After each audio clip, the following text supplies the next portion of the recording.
नमस्कार। कल हमने डिस्कस किए थे 54 क्वेश्चन। HPS क्वेश्चन पेपर हम डिस्कस कर रहे हैं। तो आज शुरू करते 55 क्वेश्चन।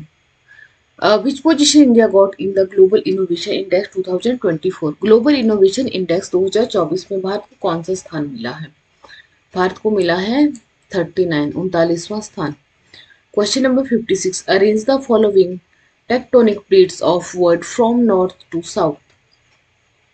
विश्व की निम्नलिखित टेक्टोनिक प्लेटों को उत्तर से दक्षिण की ओर व्यवस्थित करें। ऑप्शन डी देखते पहला है fourth Juan de Fuca plate, Cocos plate, Nazca plate, Scotia plate. Option D is the right answer. Question number 57, arrange these foreign travellers who visited Himachal Pradesh in chronological order. Himachal Pradesh की यात्रा करने वाले विदेशी यात्रियों को कालानुक्रमिक क्रम में व्यवस्थित करें। सबसे पहले कौन आए थे? J B Fraser, Alexander Gerard, Baron Hugel, Captain Mundy. Option C is the right answer. Question number 58, consider the following statement. कथनों पर विचार कीजिए। पहले, ग्रामीण विद्युतीकरण में पहला कदम 14 जनवरी 1958 को उठाया गया था, जब सुंदरनगर में रोशनी चालू की गई थी। दूसरा है, मंडी जिले के सुंदरनगर के विद्युतीकरण के समय इसकी आबादी लगभग 12,000 थी, जब उपजाऊ बलह घाटी में इसके नजदीकी 20 नजदीकी गांव को विद्युतीकरण कर दिया गया था। तीसरा है, राज्य में विद्युतीकरण कार्यक्रम को 2 भागों में विभाजित किया गया था। जिला मुख्यालय से दूर ऊंची घाटियों में स्थानीय बिजली उत्पादन का प्रस्ताव था। पंजाब के पास राज्यों के निचले बेल्ट को नागल और ऊहल नदी फीडर से बिजली मिलनी थी। चौथा है, शानन बिजली घर वर्तमान में पंजाब राज्य बिजली बोर्ड के नियंत्रण में है और पूरा राजस्व पंजाब सरकार को जाता है। आंसर हो जाएगा हमारा ऑप्शन बी। 3 और 4 सही है, बाकी ये भी नहीं। चलो ठीक है, हमारा जो आंसर हो जाएगा 3 4। राज्य में विद्युतीकरण कार्यक्रम को 2 भागों में विभाजित किया गया था। जिला मुख्यालयों से दूर ऊंची घाटियों में स्थानीय बिजली उत्पादन का प्रस्ताव था। पंजाब के पास राज्य के निचले बेल्ट को नागल और ऊहल नदी फीडर से बिजली मिलनी थी।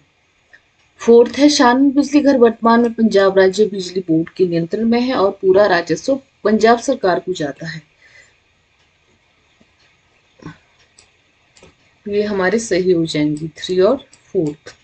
Option B is the right answer. Question number 59, match the representative of princely hill states who participated as their representative of population for the constitution of Himachal Pradesh into a single state.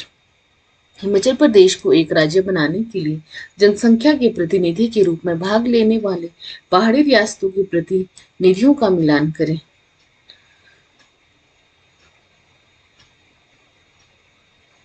सूरत राम प्रकाश,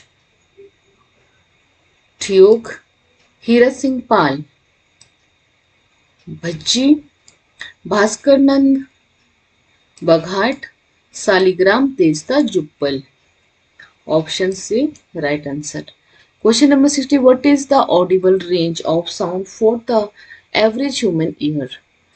औसत मानव कान के लिए ध्वनि की श्रव्य सीमा क्या है? 20 hertz से 20 kilo hertz. Option A right answer हो जाएगा। Question number 61, consider the following statement. कथनों पर विचार कीजिए। पहला है, 2 फरवरी 2025 को भारत में कुल 89 रामसर स्थल है। दूसरा है, उधवा झील झारखंड का पहला रामसर स्थल है। तीसरा है, खेचुपल्ली रामसर स्थल तमिलनाडु में है। और चौथा, विश्व आर्द्रभूमि दिवस 2025 का आयोजन और उत्सव सुंदरबन पश्चिम बंगाल में मनाया गया है। ऑप्शन डी राइट आंसर हो जाएगा। पहला है, 2 फरवरी 2025 को भारत में कुल 89 रामसर स्थल है। दूसरा है, उधवा झील झारखंड का पहला रामसर स्थल है। ये दोनों सही है। Question number 62, consider the following statement. कथनों पर विचार कीजिए। 38वें राष्ट्रीय खेल पटना में आयोजित हुए। 39वें राष्ट्रीय खेल मेघालय में आयोजित किए जाएंगे। 38वें राष्ट्रीय खेलों का शुभंकर मौली था जो हिमालय मोनाल से प्रेरित था। 38वें राष्ट्रीय खेलों में हरियाणा का प्रदर्शन शीर्ष पर रहा। Option A. दूसरा और तीसरा हमारा आंसर सही हो जाएगा। 39वें राष्ट्रीय खेल मेघालय में आयोजित किए जाएंगे और 38वें राष्ट्रीय खेलों का शुभंकर मौली जो हिमालयी मोनाल से प्रेरित था। इसका सही आंसर हो जाएगा।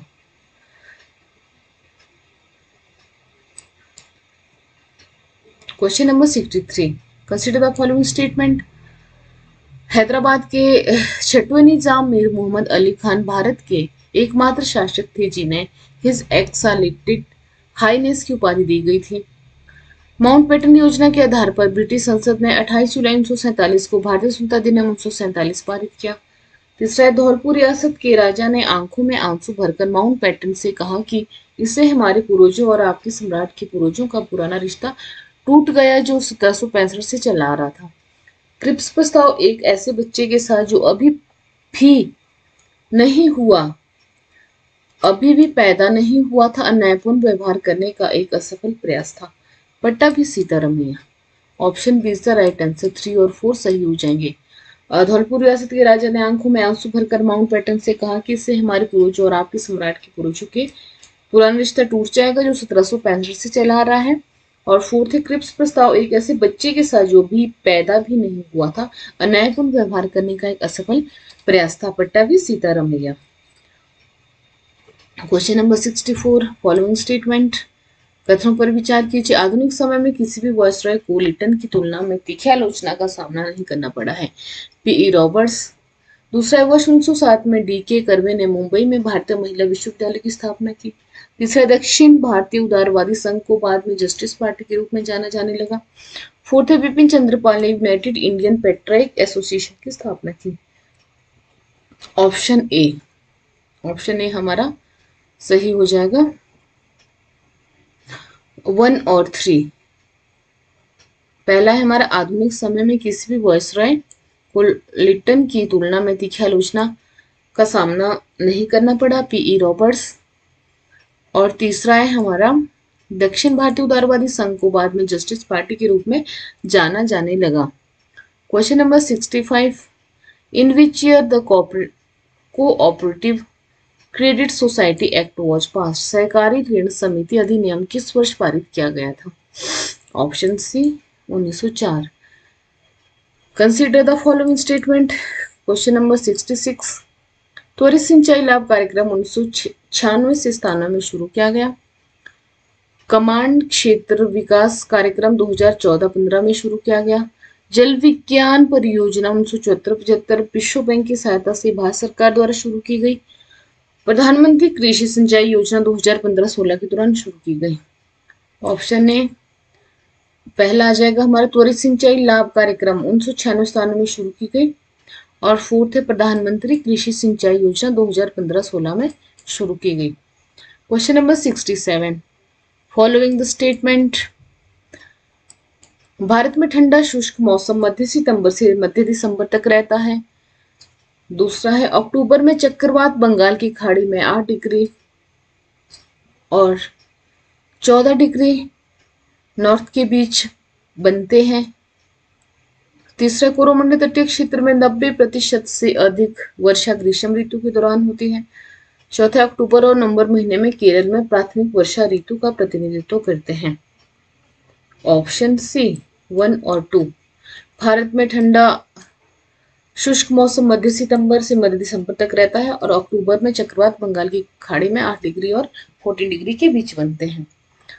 Question number 68, consider the following statement. निम्नलिखित कथनों पर विचार कीजिए। पहला, संवैधानिक मसौदा समिति में 7 सदस्य थे। बी आर अम्बेडकर मसौदा समिति के अध्यक्ष थे। जवाहरलाल नेहरू समिति के सदस्यों में से एक थे। मोहम्मद सादुल्लाह समिति के सदस्य नहीं थे। ऑप्शन डी 1 और 2। संवैधानिक मसौदा समिति में 7 सदस्य थे और दूसरा है, बी आर अम्बेडकर मसौदा समिति के अध्यक्ष थे। पहला और दूसरा। Option D is the right answer. 69, following the statement. कथनों पर विचार करना है। IANA का मुकदमा सबसे पहले शाहनवाज प्रेम सहगल और GS ढिल्लों के खिलाफ शुरू किया गया। सुभाष चंद्र बोस बचाव पक्ष के मुख्य नेता थे। यह मुकदमा गोपनीय तरीके से चला। कांग्रेस पार्टी की ओर से जवाहरलाल नेहरू, तेज बहादुर सप्रू और KN काटजू इन INA सैनिकों के बचाव के लिए तैयार थे। ऑप्शन सी पहला आ जाएगा। INA का मुकदमा सबसे पहले शाहनवाज प्रेम सहगल और GS ढिल्लों के खिलाफ शुरू किया गया था। फोर्थ, कांग्रेस पार्टी की ओर से जवाहरलाल नेहरू, तेज बहादुर सप्रू और KN काटजू इन INA सैनिकों के बचाव के लिए तैयार थे। Question number 70, consider the following statement. अनुच्छेद 13(2) पिछड़े वर्गों का आरक्षण प्रदान करता है। अनुच्छेद 15(4) और 16(4) अन्य पिछड़ों वर्ग के लिए आरक्षण प्रदान करते हैं। अनुच्छेद 15(6) और 16(6) समाज के आर्थिक रूप से कमजोर वर्ग को आरक्षण प्रदान करते हैं। अनुच्छेद 14 अनुसूचित जाति और अनुसूचित जनजाति के लिए आरक्षण प्रदान करते हैं। ऑप्शन बी हमारा राइट आंसर है। अनुच्छेद 15(4) और 16(4) अन्य पिछड़ा वर्ग के लिए आरक्षण प्रदान करते हैं और अनुच्छेद 15(6) और 16(6) समाज के आर्थिक रूप से कमजोर वर्ग के लिए आरक्षण प्रदान करते हैं। Option B. Question number 7, which of the following statement about India inflation trends in 2024 are correct. 2024 में भारत की मुद्रास्फीति प्रवृत्तियों के बारे में निम्नलिखित में से कौन से कथन सही है। अगस्त 2024 में CPI मुद्रास्फीति गिरकर 3.65% हो गई है। वित्त वर्ष 2024-25 के दौरान कोर मुद्रास्फीति 4% से ऊपर रही है। WPI मुद्रास्फीति Q1 2024-25 में नकारात्मक हो गई। खाद्य मुद्रास्फीति CPI वृद्धि का प्राथमिक चालक थी। Option A is the right answer. पहला हो जाएगा। अगस्त 2024 में CPI मुद्रास्फीति 3.65% हो गई। फोर्थ है खाद्य मुद्रास्फीति CPI वृद्धि का प्राथमिक चालक थी। Question number 72, which of the following statement about India startup ecosystem in 2024 are correct. 2024 में भारत के स्टार्टअप इकोसिस्टम के बारे में निम्नलिखित में से कौन से कथन सही है।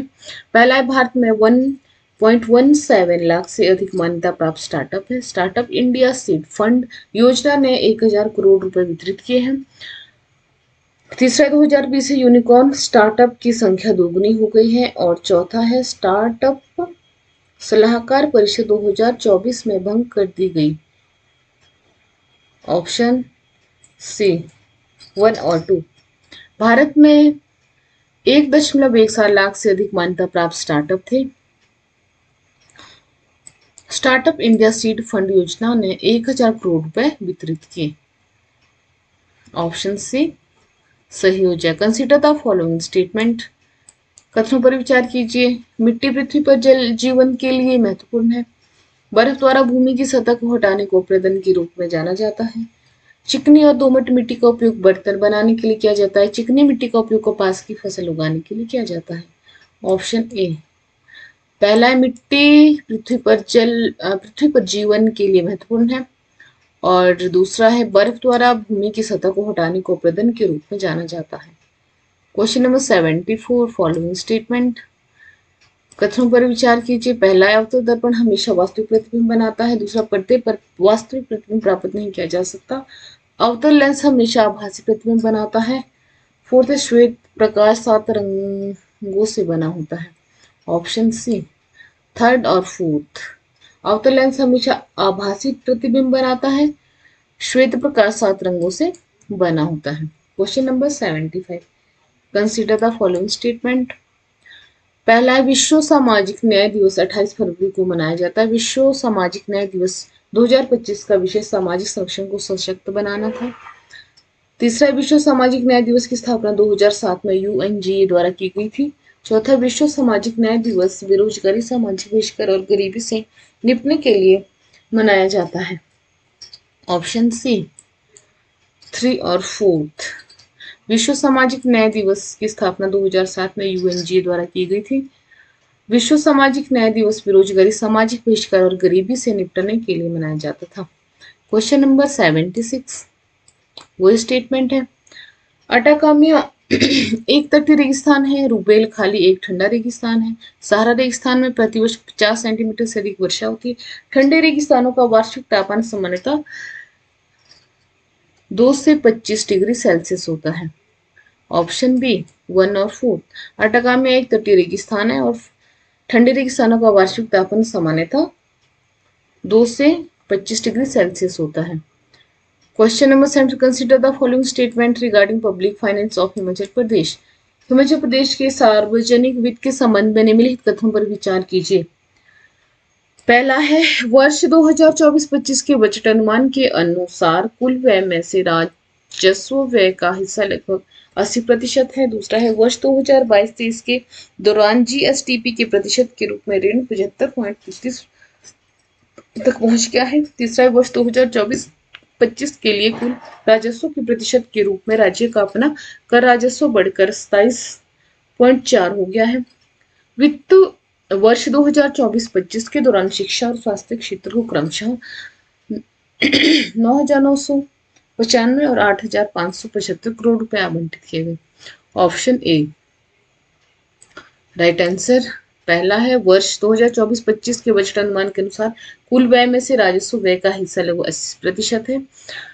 और तीसरा है हमारा, वर्ष 2024-25 के लिए कुल राजस्व के प्रतिशत के रूप में राज्य का अपना कर राजस्व बढ़कर 27.4% हो गया है।